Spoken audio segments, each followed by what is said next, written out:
কীরকম কষ্ট করে ভেলায় করে আসছে দেখতে পাচ্ছ ভক্তরা।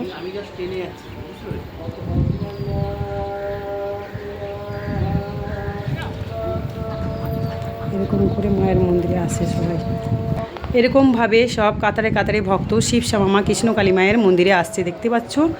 এই যে আমার মেয়েও কিন্তু চলে এসছে, তোমাদের সঙ্গীতা মা দেখো স্কুল থেকে দাঁড়িয়ে আছে, ওই দেখো ও আসবে এখানে ভেলা করে দেখতে পাচ্ছ। ওই যে আমাদের সঙ্গীতা মা। এরকম করে আমি ভিডিও ছাড়তে বাধ্য হলাম, কারণ অনেকে দেখো এইভাবে ভক্তরা সব নামছে দেখেছো, কাতারে কাতারে ভক্ত, এইভাবেই ভক্তরা আসছেন মায়ের মন্দিরে দেখতে পাচ্ছ, বুঝতে পারছো। আজ তোমরা বলছো কতগুলো তুই ভক্ত নিস, আমি কতগুলো ভক্ত নিই সেটাই তোমরা জানো না। আমি তাই মন্দিরটা বন্ধ রাখি, খালি শনিবার মঙ্গলবার আর সোমবার খোলা রাখি, তাও দেখো, আর অমাবস্যার দিনটা খোলা রাখি, তাও দেখো ভক্তরা এই জল কাদা পেরিয়ে ভক্তরা ভেলা করে নৌকো করে মায়ের মন্দিরে আসছে এমনি এমনি মুখ দেখার জন্য, তাদের কাজ হচ্ছে। তাই তোমার এরা এসছে অনেক দূর থেকে, ঝাড়খণ্ড, ঝাড়গ্রাম, দীঘা, কাঁথি, হ্যাঁ, বর্ধমান, উত্তরপ্রদেশ, মধ্যপ্রদেশ, তামিলনাড়ু, শিলিগুড়ি, আরও অনেক অনেক জায়গা থেকে। তোমাদেরকে ভিডিওগুলো আমি দেখাবো পরের পর কীভাবে ভক্তরা আসছে। এই ভিডিও তোমাদের জন্য, শুধু ইউটিউবারদের যারা আমাকে নিয়ে ভণ্ডামির ভিডিও ছাড়ছো।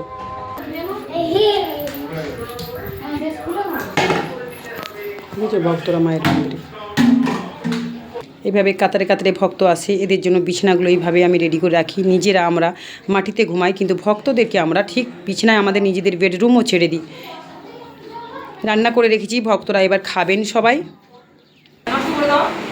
তারপরে যখন ওকে বললাম যে তোমার আইডিটা আমি স্ক্রিনশট মেরে আর আমি এবার খানা দেখাবো, সে তখন বলছে ভালো ভালো মহাদেব, তখন বলছে এটা ঠিক একটা, তখন পুরো তাহলে দেখাবো। তখন আমি বললাম কেন ভালো ভালো মহাদেব বলো কেন, তুমি এই বলছো যে আমাদের ভগবানকে নিয়ে, মানে ভগবান ওনাকে বানাচ্ছে অ্যাকচুয়ালি, বুঝেছো তো।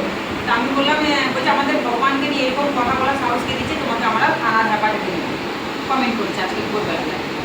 তখন আমি বললাম ভগবান মানে কাকে বলছি, কৃষ্ণকালী মাকে না ওই পূজারি, আগে সেটার উত্তর দেবে, তারপর তোমার প্রশ্নে আমি আনসার দেবো।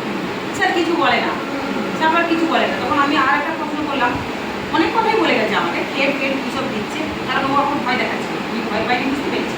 তখন আমি বললাম তোমার মা, তুমি যে জন্মগ্রহণ করেছো যার গর্বে, তুমি তোমার ভগবান, তোমার বাবা মা, তুমি কি তোমার বাবা মাকে লাথি মারো, তুমি আগে এই কমেন্টটা আমাকে বলো তো বাবা, তাহলে আমি তোকে কিছু পছন্দ করি। সে বুঝে নিয়েছে যে আমি যদি বলি যে না, সে তো নাই বলবে যে না আমি লাথি মারি না। তাহলে এবার বলো কৃষ্ণকালী মাকে উনি লাথি মারছেন, তাহলে কেন আমরা বলবো না? কৃষ্ণকালী মা তো আমাদের বাবা মা না, শিব শ্যামা মা তো আমাদের বাবা মা নাকি, আমাদেরকে তো সৃষ্টি করেছেন না। তাই তো তোমার গর্ভ থেকে আমি বেরিয়েছি, কিন্তু তোমার গর্ভ থেকে পাঠালো কে? তিনি তো পাঠালেন, তাই না? সেই হলো কথা। তারপরে দেখলাম আর কিছু বলে না।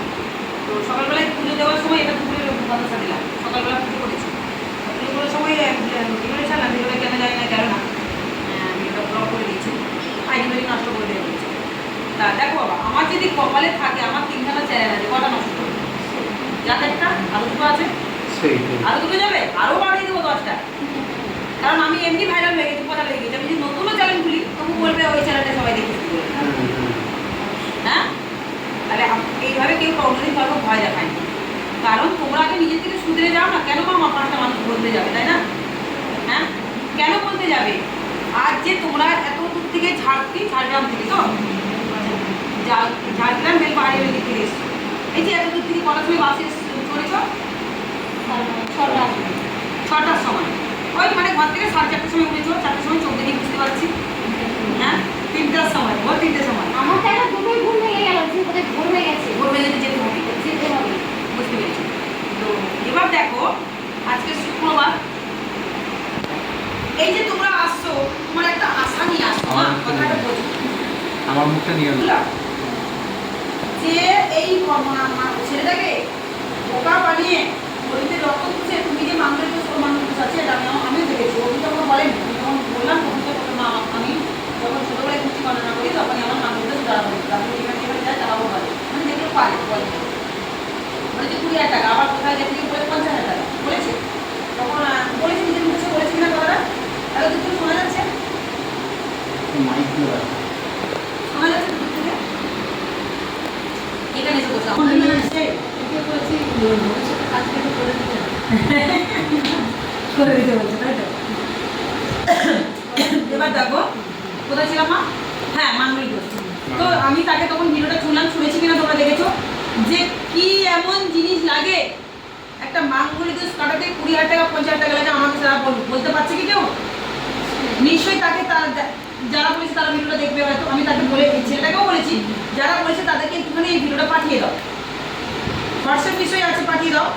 আর এই ছেলেটাকে যে পরিস্থিতিতে এই ছেলেটা পড়েছে, 3.5 লক্ষ টাকা একে মানে কি বলে এটাকে বোকা বানিয়ে, ও ধারও আছে আর কি শুনেছি। হ্যাঁ ধারতে না, মানে একটা বাইক থেকে শুরু হয়েছে জিনিসটা। একটা বাইক থেকে, একটা বাইক স্কুটি কিনেছে, একটা বন্ধু দিয়েছে 30,000 টাকা, ও মিশিয়েছে 30,000 টাকা সে দিয়েছে, সেখান থেকে সুদ থেকে 3.5 লক্ষ টাকা শুধু শুধু বুঝেছি। আমি বললাম দেন ছবিগুলো তুলে ধরি, তখন বলছে না মা এখন তুলবো না, মানে ভয় পাচ্ছে। তা আমি বললাম দেখো তোমরা এই যে দুর্বলটা তোমাদের তো তারা বুঝে নিয়েছে, ওই দুর্বল জায়গাটা বুঝে নিয়েছে। 30,000 টাকা থেকে 3.5 লক্ষ টাকা সুদ, মানে হয়ে গেল ডিমান্ড। কিন্তু প্রত্যেকবারেই টাকা দিয়ে যাচ্ছে, প্রত্যেকবারেই সে টাকা দিয়ে যাচ্ছে। 3,000 টাকা করে দিতে দিতে এখন তার 3.5 লক্ষ টাকা মাসে কত টাকা দিতে হচ্ছে? কত টাকা দিতে হচ্ছে? 1,000 টাকায় 100 টাকা সুদ। বোঝো কথা লাগে, 1,000 টাকায় 100 টাকা সুদ। তাহলে সেখানে সেই এইটুকুনি ছেলে কোথায় পাবে? ওর বাবা মা জানে না, ওর বাবা মাকে দিতে বলতেও পারছে না। আর ওরা ওই দুর্বল জায়গাটা বুঝে নিচ্ছে, বলছে যে তোর ঘরে যাবো, মানে একটা ভয়, দুর্বল জায়গাটা। আর যখনই ঘরে যাবার কথা বলে ঘরে গেলে, এবার আমি ঘরে নেই, কাজে বাড়ি যাচ্ছি হয়তো, সেবার সে যদি ঘরে যাবো, আমার বাবা মা হার্ট সমস্যা, আমি দেখলাম তোমার বাবা মার হার্টের সমস্যা আছে, আমি দেখেও নিয়েছি, সেটাও বললাম। বলছে হ্যাঁ গো মা, আমার বাবা মার এই সমস্যা, দিদি আমার বাবা মা শুনে তো শর্ট খেয়ে মারা যাবে, তাই না? তাহলে এই যে জিনিসগুলো মানুষগুলো যেগুলো করছে, কেন করছে? কারণ ওই যে ওদের তো মাসে মাসে যদি এরকম যদি কাউকে টাকা দেয়, তাহলে ওদের তো সংসার চলছে। হ্যাঁ, জিনিসপত্র, শোকেস, আলমারি সব বলছে আমার টাকায় গুছিয়ে নিয়েছে সব। এমন সময় একটা অফার এসেছিল, বলছে শিব শ্যামা স্বয়ং, মানে যিনি ভগবান, ওনাকে ভগবান একটা দিয়েছিলেন, সুযোগ দিয়েছিলেন। ও নিজেই বলছে যে সুযোগ দিয়েছিল ওই ওই ওই সমস্যাটা, মানে ওই এটা এসেছিলো যখন আমি ইউটিউব চ্যানেল চালু করি, তার 1 মাস ঠিক আগেকার কথা। কোথা বলো? শ্যামবাজার কোথা থেকে গেছে না? হ্যাঁ, তো সেখানে ও শিব শ্যামা মায়ের আমার ভিডিও পায়, বুঝেছো তো? ভিডিও দেখে সে আমি তখন বলতাম না ঝাড় দিতে দেখবে, আমার প্রথম ভিডিওগুলোতে আমি ঝাড় দিতাম আর সবাইকে শেখাতাম এরকম ঝাড় দিতে দিতে মায়ের নাম জপ করবে, গানের মাধ্যমে বলতাম, নতুন ভিডিওগুলো চলে যাবে। তো সে সেই ভিডিওগুলো দেখতো। তো তার মধ্যে অনেক জায়গায় এখানে পাশে থাকিস তুই, তখন আমার কাছে এতটা তো হতো না। হ্যাঁ, হতো কি মা? ওই যে বললাম ভুল করে না নিজেরা, তারপরে সে লাস্টের সময় অতিরিক্ত হয়ে মায়ের মন্দিরে চলে যাবে। মা বলে তো ঘরে যখন বিপদে হালকা ছিলিস তখন আমাকে চিনতে পারিস নি, আমি দেখা দিচ্ছি তোকে এবারবার। অতিরিক্ত যখন বোঝা হয়েছে তখন বলে শিখছো মা বাঁচাবে। হ্যাঁ, মা বলে দেয়, মা ছাড়ে না কাউকে। তুই পাপ করেছিস, তোর কর্মফল তোকে ভুগতে হবে। মা বলছে ভোগ, তুই একটু ভোগ, তবে তোকে ঠিক করে পারবে না, এটাও মা বলে।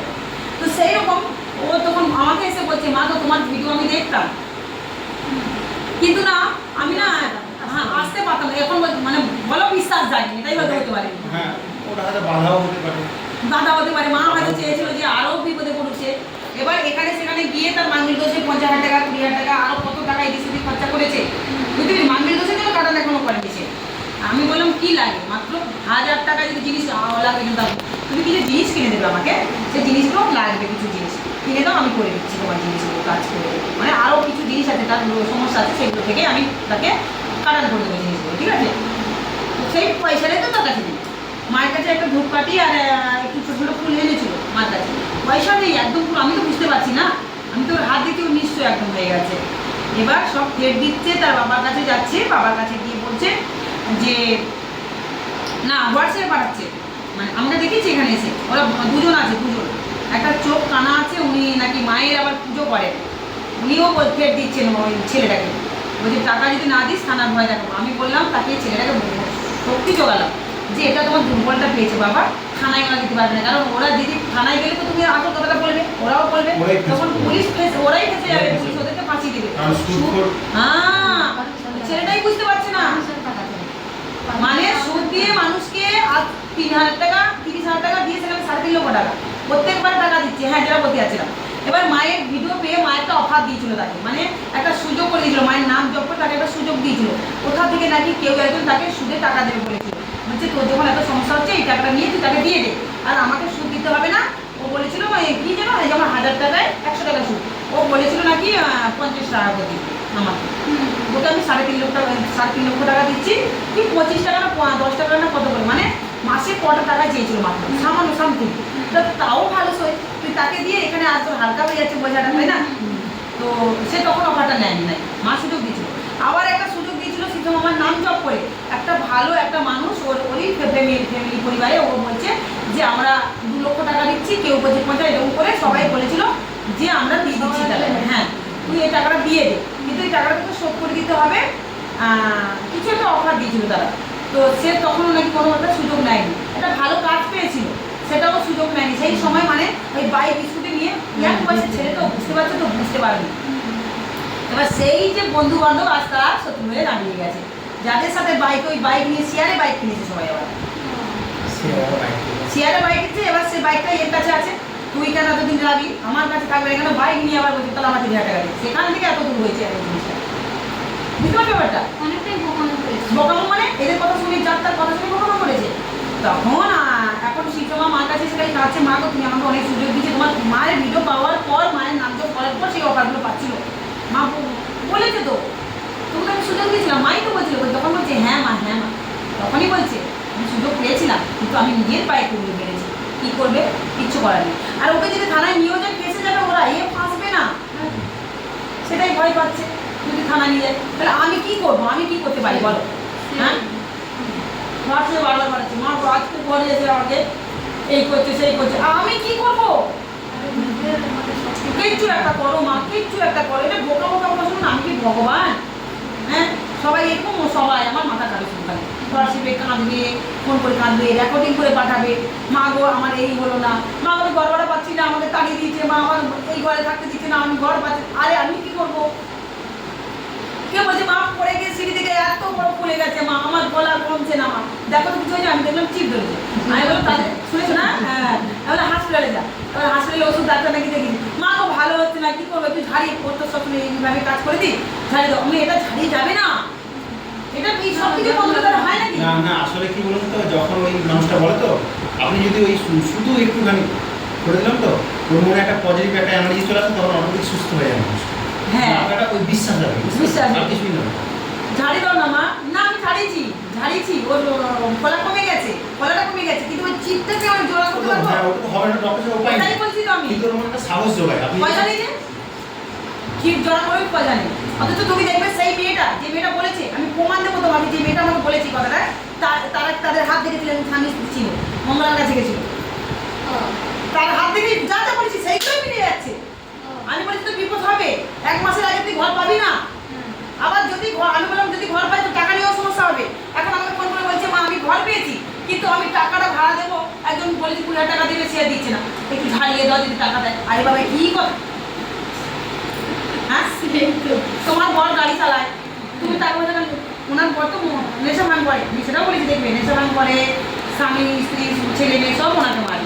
তোমাদের ফ্যামিলিতে তোমরা যদি না ঠিক থাকো, ভগবান তোমাকে কী করে ঠিক করবে? হ্যাঁ হাতে যেটা কর্মফল যেটা বলছি সেটাই হচ্ছে, বললাম তোমার কিছু বিপদ আছে, সেই সিঁড়ি থেকে পড়ে এত বড় খুলে গেছে, ঠিক ধরে গেছে, তাহলে তো মিলছে। তাহলে হাতে তো রেখা দেখে বলতে পারছি, আচ্ছা হাতের রেখাগুলো কি করে এলো? এই হাতের রেখাতে আমাদের বলে দেবো আমাদের ভাগ্য কীরকম চলে শুরু করেছে, তাই না? ওই বক্তব্য তাকে করবো। হ্যালো, হ্যাঁ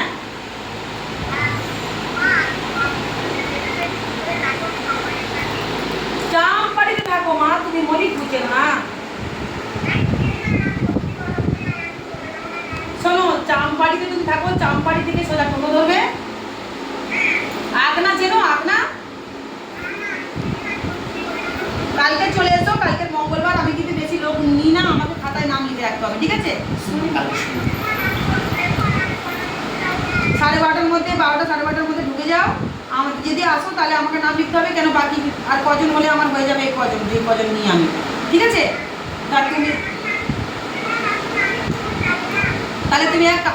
তুমি তাহলে এক কাজ করো, তুমি এত ঘুরে আসতে হবে না, তুমি চাম্পাটি থেকে টোটো ধরে বলবে যে আমি ওই তোমার ইয়েতে নামবো, ওই যে আকনা মোড়ে, নাহলে তুমি এক কাজ করো, ট্রেন ধরে সোনারপুরে, একটু বন্ধ করো, এত বাড়িও না, লকডাউনে বসে, সত্যি কথাই বলছি, কটা বাজে মা? 5টা 10-15 এখনও কিন্তু আমার এই ছেলে মেয়ে কিচ্ছু খায় না। ওই 16 টাকা 64 যে 170 প্যাকেট থাকে, 7 টাকা করেছিলাম, ওই 7 প্যাকেট আমার ছেলে একটু খেয়েছে, আমি একটু খেয়েছি, শিকারকে একটু খাইছি। তোমাদের জন্য আমি রান্না করে রেখেছি, কপাল তোমাকে গিয়ে নিচে দেখাবো, পুড়ে ছাই হয়ে যাচ্ছে। দেখাবো নিচে গিয়ে যাবো, তোমরা যে খাবে সে দেখো মামার যেমন সামর্থ্য মা, অবশ্যই। আমি তো আর কাউকে চাইছি না। আজকে যা লেট করলো না, হ্যাঁ তুমি খালি দেখবে মা, দেখো মানে কি করে হয়েছে শোনো, তোমার বাবাকে বললাম যে হলুদটা বারণ হয়ে গেছে একটু যাও, তো তোমার বাবা বলছে ওরা যখন আসবে একেবারে গিয়ে নিয়ে আসবে, ঠিক আছে চলো, তাই না? আমি বললাম ঠিক আছে। এবার দেখলাম যখনই আমি এটা বসিয়েছি তারপরে দেখি ওই হলুদ নেই, তেমন কী আছে, হলুদ নেই তো ওইভাবেই আমার তেল খাবো। তারপরে আমি ওই যে কালকেই হলুদটা বাড়তে ছিল, কালকেই বলেছিলাম আনতে, তো ভুলে গেছে, সব এনেছে বাজারে। এবার আমি সেটাকে তোমার বাবা নাড়াচ্ছে, আমি বললাম আমি একটু উপরে যাই, মায়ের মন্দিরে একটুখানি যাচ্ছি, আমি একটুখানি একটু কাজ আছে, যাই দরকার আছে, মনে এসে ছুটে ছুটে এসেছি। সেই যে তোমার বাবা নাড়াচ্ছে, তা তোমার যে বাবা যে নাড়াচ্ছে আমাকে তো বলবে যে হ্যাঁ এবার তুমি একটু দেখো। তা আমি জানি উনি করছে, আর উনি কি করেছে ওই ঘরে গিয়ে অন্য কাজ করতে ব্যস্ত শিবাঙ্গকে নিয়ে, আর ও তো জ্বলছে, কারেন্টে জ্বলে তো না, ও জ্বলছে, ও পুড়ে যখন বন্ধ আসে, আর আমি দরজাটা আমি কী করে বুঝবো, আমি জানি উনি আছে, বন্ধ আসে, আমি বললাম হয়তো কোনো কিছু বন্ধ আসছে, হয়তো তরকারি হয়তো কোনো কিছু দেবে, আমি বুঝতে পারিনি। এবার আমাকে তোমার বাবা বলছে দেখ অবস্থা দেখো যাবো, আমি বললাম কী করবো, কপালে নেই, নাহলে এখন তুমি দেখবে শুধু গিয়ে তরকারির অবস্থা কী হয়েছে, শুধু মানে কিছু বলা নেই, আজকে হয়তো কপালে এটাই লেখা ছিল।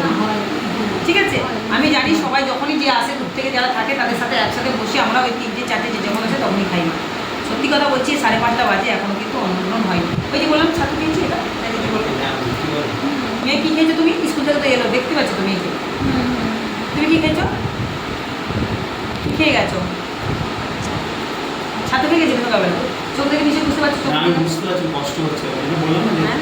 ওর হাতে ঘষতে এরকম করে ইয়ে লাগছে, আমি বললাম স্ক্যানটা যদি করে নেওয়া হয় লাগিয়ে দিলে কোনো কষ্টই হবে না, কারণ খুব সুন্দর ভিডিও। তাহলে বুঝতে পারছো কীরকম ফোন আসছে, এরকম করে ভক্তরা আসে, কটা আমি ভক্ত নিই এখন, এই যে যারা ইউটিউবার যারা আমাদের এই ভান্ডামি করে তোর মন্দিরে ভক্ত করে সেটাই জানে না তারা, ওটাই তারা জানে না। আমি তো হোলসেল মন্দির খুলে রাখিনি, আর আমার পরিস্থিতি কি ওরা জানছে, আজকেই আমি পরিস্থিতিটা ছাড়বো, ওদেরকে দেখাবো যে এই অবস্থায় যদি এত ভক্ত আসতে পারে, তাহলে মন্দিরে তুমি বলো, তাহলে আমি যে কটা চাইছি সে কটাই ভক্ত আসছে, তার থেকেও বেশি ভক্ত মন্দিরে আসছে।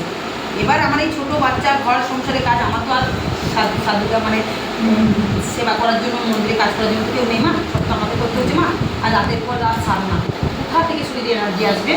এই যে জিনিসগুলো শিখছি, একটা সময় আস্তে আস্তে এটাও বড় হয়ে যাবে, তখন দেখবে ভগবান কতজনকে পাঠিয়ে দিয়েছে আমাকে সেবা করার জন্য, মাকে সেবা করার জন্য, বাচ্চাদের দেখার জন্য। তাই মা সেই জায়গাটা একটু উঠতে হবে আমাকে না মা, হ্যাঁ? কারণ আমি এখন নিজের থেকেই আমি বলি সবাইকে যে আমি বেশি ভক্ত নিই না, আমি কতগুলো ভক্ত নিই, এই যে এই যারা ফোন করে তাদের বললাম যদি আসবে তাহলে বলো, নাহলে কিন্তু আরও 5টা মানুষ যদি আসতে চায় তাদেরকে আমাকে না বলে দিতে হবে, তখন দেখো তুমি এলে, হয়তো ওর অনেক বিপদ, তার সমস্যা সে পড়ে গেল যে মা আজকে আমার এত লোক হয়ে গেছে, তুমি আজকে এসো না, তুমি অন্য সোমবার এসো, শনিবার বা সোমবার। তোমাদেরকে একটা কথাই বলেছি কি না, কজন আসবে? আগে বলে দিলাম যে আমি টিকিট লিখে নিয়েছি তো নাম্বার, তুমি টিকিট করে নিয়েছো, আগে আগাম টিকিট অনলাইনে করে ফেলেছো, তারপরে আমি লিখেও নিয়েছি কথাটা, বোঝো আগে সেটা। যাই হোক, এইটা কথা বলতে বলতে একটু একটা ভিডিও শেয়ার করলাম, কেন এরকম কথাবার্তা আলোচনা হয়। তো সবাই ভালো থাকো, সুস্থ থাকো, সারাদিন ভিডিও ছাড়তে পারিনি, কথা বলতে বলতে একটা ভিডিও ছাড়লাম, ব্যাস। হ্যাঁ, আর একটু কাটিছি তো তারা একটু থাকবো। এনাদের ভাগ্য গণনা আমি করেছিলাম অনলাইনের মাধ্যমে, সেটা পরে আমি তুলে ধরবো। ভাগ্য গণনা করে বিশ্বাস জেগেছে, জায়গা করেছি, সব মিলেছে, আগাম কি হয়েছে, পরবর্তীকালে কী হয়েছে, মা ভাগ্য গণনা করেছি তো তোমার, ঠিক আছে? তারপরে কিন্তু বিশ্বাস জেগে আজ কোথায় ঝাড়গ্রাম, সেখান থেকে ওরা ভোর 3টের সময় গিয়ে বাস ধরে, পালে টিকিটটাও দেখে দেবো পরের ভিডিওতে, অবশ্যই তোমরা দেখবে টিকিটটা, ঠিক আছে তো? টিকিট যত করে রাখবে, নাহলে বলে তোমাকে পাড়া থেকে ধরে নিয়ে এসেছি পড়িয়ে, এখানকার মানুষ আবার অন্যরকম। হ্যাঁ, ঠিক আছে, ভালো দেখো সবাই, আর ব্যাগ ট্যাগ দেখে নিশ্চয়ই বুঝতে পারবে।